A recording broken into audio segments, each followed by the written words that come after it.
दोस्तों, झारखंड के एक और जिला के तरफ से बहुत बढ़िया 311 पोस्ट पे चौकीदार का फॉर्म निकाला गया है। ये वैकेंसी जो है ये रखा गया है रांची डिस्ट्रिक्ट के तरफ से। बहुत बढ़िया वैकेंसी है। अगर आप लोगों ने भी 10th पास किया है और रांची से बिलोंग करते हैं तो आप इस फॉर्म को भर सकते हैं। अगर आपका घर रांची डिस्ट्रिक्ट के मतलब अंदर नहीं पड़ता है तो आप इस फॉर्म को नहीं भर सकते हैं। ये मैं पहले ही ये बात बता देता हूं ताकि आप अपना टाइम खराब ना करें। दोस्तों, रांची के लोग ही इस फॉर्म को भर सकते हैं। टोटल 311 पोस्ट पे वैकेंसी है। फॉर्म को भरने के लिए आपके पास एप्लीकेशन फॉर्म होना चाहिए। एप्लीकेशन फॉर्म आप लोग www.ranchi.nic.in से जाके डाउनलोड कर सकते हैं या मेरे व्हाट्सएप या टेलीग्राम ग्रुप से ले सकते हैं। और इसके साथ आपके पास 4 पासपोर्ट साइज फोटो होना चाहिए। फॉर्म भरने में आपको 4 फोटो का जरूरत लगेगा। और इसके साथ साथ अगर हम बात करें तो आपको एक ऐसा इन्वेलप का जरूरत लगेगा। इन्वेलप का मतलब होता है लिफाफा। लिफाफा आपको किताब के दुकान में मिल जाएगा। इसी लिफाफा के अंदर आपको एप्लीकेशन फॉर्म और डॉक्यूमेंट्स को रख के भेजना होता है। ये हो गया इसके अंदर लगने वाला फॉर्म भरने में जरूरी चीज। अब बात करते हैं किसी भी फॉर्म को भरने से पहले आपको नोटिफिकेशन समझना होगा। बिना नोटिफिकेशन समझे अगर आप फॉर्म को भरेंगे तो कहीं ना कहीं कुछ ना कुछ गलत हो जाएगा। तो ये है इसका नोटिफिकेशन। इस नोटिफिकेशन को भी मैं रांची के ऑफिशियल वेबसाइट से डाउनलोड किया हूं। अगर आप देखिएगा तो यहाँ पे विज्ञापन संख्या बताया हुआ है, उसके बाद यहाँ पे बताया हुआ है इसके बारे में। अगर हम नीचे बात करें तो यहाँ पे टोटल फॉर्म है जिसमें से 311 पोस्ट पे फॉर्म निकाला गया है। अनुकंपा के लिए, जो अनुकंपा का मतलब होता है जिनके माता पिता जो है ना इसमें अनुकंपा होता है, तो उनके लिए 16 रखा गया है। और वास्तविक में जिस पर आवेदन आमंत्रित की जा रही है वो 295 है। यहाँ पे आगे बात करें तो आगे बताया हुआ है कि जैसे जो किनको किनको रिजर्वेशन दिया जाएगा, तो रिजर्वेशन के बारे में बताया गया है कि खेलकूद वाले को 2%। और यहाँ पे देखिए कार्मिक प्रशासनिक सुधार राजभाषा विभाग के संकल्प के लिए 4% दिया जाएगा। उसके बाद यहाँ पे राजभाषा विभाग के संकल्प संख्या दिनांक के लिए जनजाति अनुसूचित जनजाति आरक्षण कोटे में 2% दिया जाएगा। शैक्षणिक योग्यता की अगर हम बात करें रिजर्वेशन के बाद नीचे लिखा हुआ है 5 नंबर में, तो चौकीदार पद के लिए आवेदन करने के लिए आपको 10th क्लास पास होना चाहिए किसी भी बोर्ड से। उम्र सीमा की अगर हम बात करें तो न्यूनतम आपको 18 वर्ष होना चाहिए। और यहाँ पे आगे बात करें तो बताया गया है कि अनारक्षित में अधिकतम 35 वर्ष से कम होना चाहिए। पिछड़ा और अत्यंत पिछड़ा वर्ग में 37 वर्ष से कम होना चाहिए। महिला अगर वो अनारक्षित है या पिछड़ा वर्ग है या अत्यंत पिछड़ा वर्ग है तो 38 साल से कम होना चाहिए। अनुसूचित जनजाति अनुसूचित जाति के लिए अगर आप पुरुष हैं या महिला हैं तो 40 वर्ष से कम होना चाहिए। आर्थिक रूप से कमजोर वर्ग के लिए 35 वर्ष से कम होना चाहिए। यहाँ पे आगे बताएं तो जैसे विकलांग जो होते हैं निःशक्ता यानी कि जिनको कम सुनाई देता है या आंख से थोड़ा कम दिखाई देता है, तो उनको बताया गया है कि 10 वर्ष का एज में छूट दिया जाएगा। इसके अलावा उनको 10 वर्ष का छूट दिया जाएगा जिनके पास विकलांगता का सर्टिफिकेट है। यहाँ पे आप बात करें तो बताया गया है कि आयु सीमा की गणना 1 जुलाई 2024 को किया जाएगा। यानी कि 1 जुलाई 2024 तक आपका एज 18 साल हो जाना चाहिए। और इस तरह जितना बताया गया है इससे ज्यादा नहीं होना चाहिए, इसके बीच में ही होना चाहिए। बताया गया है कि अभ्यर्थी को संबंधित बीट क्षेत्र का अस्थायी निवासी होना अनिवार्य है जिस बीट के लिए वो आवेदन दे रहे हैं। यानी कि आपको है ना जिस गांव के लिए आप आवेदन दे रहे हैं उस गांव का निवासी आप अगर हैं तो भी आप इस फॉर्म को भर सकते हैं। अभ्यर्थी को साइकिल चलाने का ज्ञान होना चाहिए। बताया गया है कि नियुक्ति की प्रक्रिया एक स्तरीय लिखित परीक्षा होगी। लिखित परीक्षा 50 अंकों की ली जाएगी। लिखित परीक्षा में जिला से संबंधित सामान्य ज्ञान एवं भाषा हिंदी अंग्रेजी संस्कृत जनजातीय भाषा मुंडारी, उसके बाद कुडुख यहाँ पे खड़िया हो, संथाली हो, क्षेत्रीय भाषा नागपुरी, उसके बाद पचपरगनिया, उसके बाद कुंडमाली बंगाला उर्दू से संबंधित प्रश्न पूछे जाएंगे। उल्लेखित भाषाओं में से किसी एक भाषा की परीक्षा विकल्प के आधार पर अभ्यर्थी दे सकेंगे। लिखित परीक्षा में न्यूनतम 30% अंक प्राप्त करना अनिवार्य होगा। सफल उम्मीदवारों की सूची 1:3 की संख्या में तैयार किया जाएगा।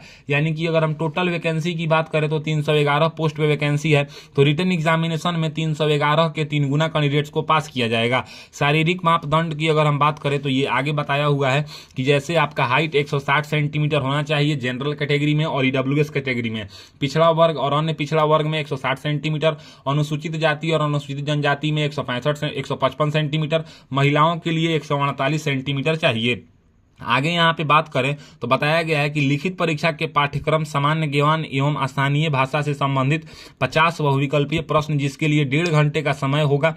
गलत उत्तर के लिए कोई अंक की कटौती नहीं की जाएगी, यानी कि निगेटिव नंबर इसके एग्जाम में नहीं रहेंगे। शारीरिक जांच, लिखित परीक्षा में उत्तीर्ण एवं शारीरिक माप में अंकित न्यूनतम शारीरिक मापधारी अभ्यर्थी शारीरिक जांच में भाग लेंगे। जो लोग रिटन एग्जामिनेशन को पास करेंगे उनको जो है ना 1 मील की दौड़ करना होगा, यानी कि 1600 मीटर का रनिंग करना होगा। पुरुष के लिए अगर वो 5 मिनट से पहले करते हैं तो 20 नंबर दिया जाएगा, और 5 मिनट के बाद और 6 मिनट के अंदर करते हैं तो 10 नंबर दिया जाएगा। महिला के लिए अगर 8 मिनट से पहले करती हैं तो 20 नंबर दिया जाएगा, 8 मिनट और 10 मिनट के बीच में करती हैं तो 10 नंबर दिया जाएगा। आगे बात करें यहाँ पे जैसे जो लोग मतलब पहले से चौकीदार पोस्ट पे काम किए हैं उनको 1 वर्ष का 2 नंबर दिया जाएगा, अधिकतम 20 अंक जो है ना दिया जाएगा, मतलब जैसे उनके पास जो एक्सपीरियंस है उसके आधार पर। मेधा सूची जो होगा वो लिखित परीक्षा में प्राप्त अंक, शारीरिक जांच में प्राप्त अंक एवं कार्य अनुभव में प्राप्त अंक के योग्य के आधार पर तैयार किया जाएगा, यानी कि जहां जहां भी आपको नंबर मिला है सभी को जोड़ के मेरिट बनाया जाएगा। जो लोग मेरिट में आएंगे उनकी चिकित्सा परीक्षा ली जाएगी, यानी कि मेडिकल किया जाएगा। जो लोग मेडिकल भी फिट होते हैं उनको जो है ना नियुक्ति दिया जाएगा। अब बात करते हैं यहाँ पे वेतन का, तो वेतन लेवल 1 का सैलरी चौकीदार में दिया जाएगा, जिसको हम 18,000 से 56,000 के 900 के बीच में रखा जाएगा, यानी कि लगभग आपका सैलरी 30 से 32,000 रुपए इन हैंड सैलरी आपका बनेगा। आवेदन करने की प्रक्रिया में यहाँ पे बताया गया है कि उपरोक्त योग्यता स्वाहारता रखने वाले उम्मीदवार से विविध प्रपत्र में आवेदन पत्र, आवश्यक कागजात यथा जैसे कि शैक्षणिक अंक पत्र, प्रमाण पत्र, स्व अभिप्रमाणित प्रति, आरक्षण के दावा हेतु सक्षम पदाधिकारी द्वारा निर्गत अध्ययन आवासीय प्रमाण पत्र, जाति प्रमाण पत्र, जन्म तिथि से संबंधित शैक्षणिक प्रमाण पत्र तथा कार्य अनुभव प्रमाण पत्र। उसके बाद यहाँ पे बताया गया है कि साथ में स्व अभिप्रमाणित 2 पासपोर्ट साइज फोटो संलग्न करते हुए 25 अगस्त 2024 तक प्रभारी उप समाहर्ता जिला सामान्य शाखा रांची में यहाँ पे आपको जो है ना फॉर्म को भेजना है। कहाँ? संग्रहालय रांची ब्लॉक ए, द्वितीय तल्ला, कमरा संख्या 209 रांची 834001 में आवेदन जमा करा सकते हैं। 25/8/2024 के बाद जो भी आवेदन जमा कराएंगे उस आवेदन पे विचार नहीं किया जाएगा। किसी अन्य कार्यालय में आवेदन जमा करने पर उनका आवेदन स्वतः निरस्त समझा जाएगा। आवेदन को बंद मतलब यहाँ पे आवेदन को बंद लिफाफे में निबंधित डाक स्पीड पोस्ट से भेजा जा सकता है। अन्य विवरण जिला के आधिकारिक वेबसाइट www.ranchi.nic.in पर देखा जा सकता है एवं प्रपत्र को डाउनलोड किया जा सकता है। परीक्षा शुल्क बताया गया है कि अनारक्षित, आर्थिक रूप से कमजोर वर्ग, पिछड़ा वर्ग, अन्य पिछड़ा वर्ग के लिए 200 रुपए, अनुसूचित जनजाति और अनुसूचित जाति के लिए 100 रुपए रखा गया है, जो कि आप पोस्टल ऑर्डर या बैंक ड्राफ्ट के माध्यम से पे कर सकते हैं। बैंक ड्राफ्ट या पोस्टल ऑर्डर बनवाएंगे वो आप उपायुक्त रांची के नाम से बनवाएंगे। दिव्यांग अभ्यर्थी और महिला अभ्यर्थी के लिए परीक्षा निःशुल्क है। परीक्षा की तिथि एवं प्रवेश पत्र जो है ना निर्गत करने की सूचना दैनिक स्थानीय समाचार पत्रों के लिए जो है ना उसके माध्यम से दिया जाएगा। आवेदन करने भेजने का पता जो है वो यहाँ पे बताया गया है। अब बात करते हैं कि फॉर्म को कैसे भरना है। तो ये जानने से पहले आपको ये जानना होगा कि जैसे बताया गया है कि आपको मतलब बीट संख्या से, जिस बीट संख्या पे आप आवेदन दे रहे हैं वहां के आप निवासी हो, तो यहाँ पे जैसे देखिए सबका नाम लिखा हुआ है। अब बात करते हैं फॉर्म को भरने का। तो सबसे पहले फोटो चिपका के इसके ऊपर सिग्नेचर कर देना है।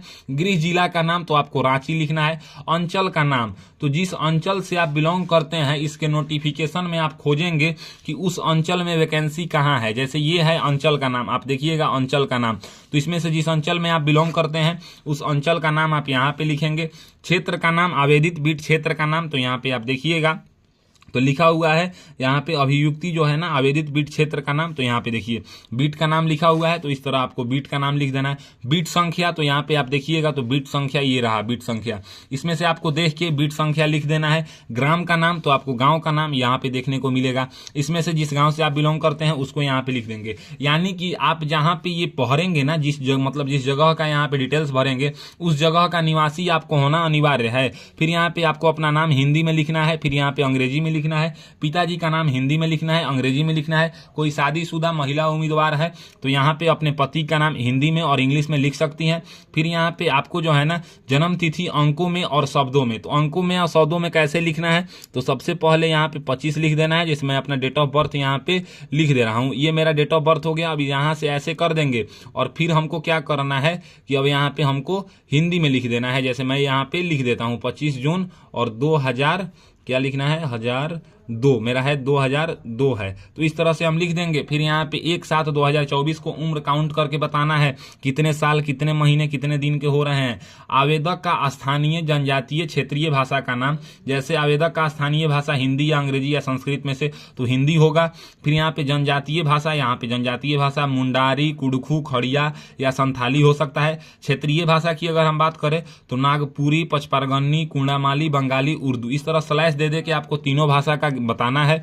फिर यहाँ पे आपको अस्थायी पता, तो गांव का नाम, पंचायत, पोस्ट ऑफिस, थाना, अंचल, बीट का नाम, उसके बाद यहाँ पे जिला का नाम, मोबाइल नंबर और ईमेल आईडी और पत्राचार का पता आपको लिखना है। फिर यहाँ पे आपको लिखना है आवेदित पद का नाम, तो चौकीदार लिखा हुआ है। उसके बाद अगर हम बात करें तो आपको शरीर पे 2 कटे का निशान बताना है, जैसे कि मैं यहाँ पे लिखा हूँ दाहिने पैर पे कटे का निशान और गर्दन के बीच में तिल, इसी तरह से आप अपने शरीर का 2 निशान बताएंगे। उसके बाद क्वालिफिकेशन के बारे में बताएं तो अपने बोर्ड का नाम बता देना है, जहां से आप 10वीं पास किए हैं, किस वर्ष किए हैं, कितना नंबर आपको मिला है और कितना % से आप पास किए हैं।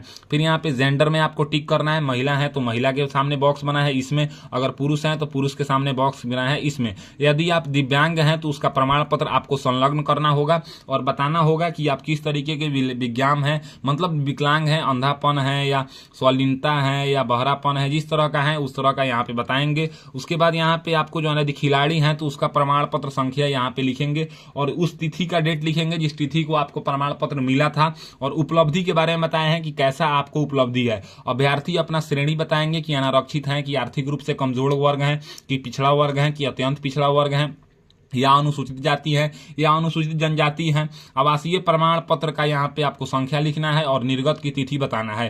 फिर यहाँ पे 13 नंबर में जाति प्रमाण पत्र का संख्या लिखना है और निर्गत तिथि बताना है। अगर आप ईडब्ल्यूएस से बिलोंग करते हैं तो 15 नंबर में आर्थिक रूप से कमजोर वर्ग का प्रमाण पत्र संख्या यहाँ पे लिखना है, निर्गत तिथि लिखना है। आचरण प्रमाण पत्र संख्या सब किसी को लिखना है, आपको पुलिस ऑफिस से बनवा लेना है और निर्गत की तिथि यहाँ पे लिख देना है। 2 फोटो आपको अतिरिक्त संलग्न करना है। अगर आपके खिलाफ कोई आपराधिक मामला दर्ज हुआ है तो उसके बारे में आप जानकारी देंगे, नहीं तो खाली छोड़ देंगे। अगर आपके पास कार्य अनुभव है, जैसे कि चौकीदार पे कोई अगर काम किए हैं तो किस अंचल में काम किए हैं, किस थाना में काम किए हैं, किस बीट संख्या में काम किए हैं, अवधि कितने वर्ष आप काम किए हैं, ये आपको फिल कर देना है। फिर यहाँ पे तिथि बताना है, जिस तिथि को आप फॉर्म को भर रहे हैं, जिस जगह से भर रहे हैं उस जगह का नाम लिख देंगे और यहाँ पे सिग्नेचर कर देंगे। दूसरा पेज भी हमारा फिल हो चुका है। तीसरे पेज में आपको फोटो चिपका के क्रॉस सिग्नेचर कर देना है। आवेदित पद का नाम चौकीदार लिख देना है, अपना नाम, अपने पिताजी का नाम और अपना पूरा एड्रेस लिख देना है। यहीं आपको 4 चीज फिल करना है। नीचे ये केवल कार्यालय द्वारा भरा जाएगा तो आपको फिल करने की कोई जरूरत नहीं है। अब इसके साथ अगर हम बात करें तो ये हमारा 3 पेज का एप्लीकेशन है। इस एप्लीकेशन को भरने के बाद आपको डॉक्यूमेंट्स क्या क्या लगाना है, तो डॉक्यूमेंट्स जैसा कि मैं आपको नोटिफिकेशन में समझा दिया हूं, फिर भी एक बार समझा देता हूं। ये आप देखिए, ये डॉक्यूमेंट्स आपको जो है ना जीरोक्स करा लेना है। सभी डॉक्यूमेंट्स, कोई भी डॉक्यूमेंट्स आप ओरिजिनल नहीं भेजेंगे। जैसे कि आधार कार्ड का जीरोक्स करा लेंगे, 10th का मार्कशीट एंड सर्टिफिकेट का जीरोक्स करा लेंगे, 12th का सर्टिफिकेट एंड मार्कशीट का जीरोक्स करा लेंगे,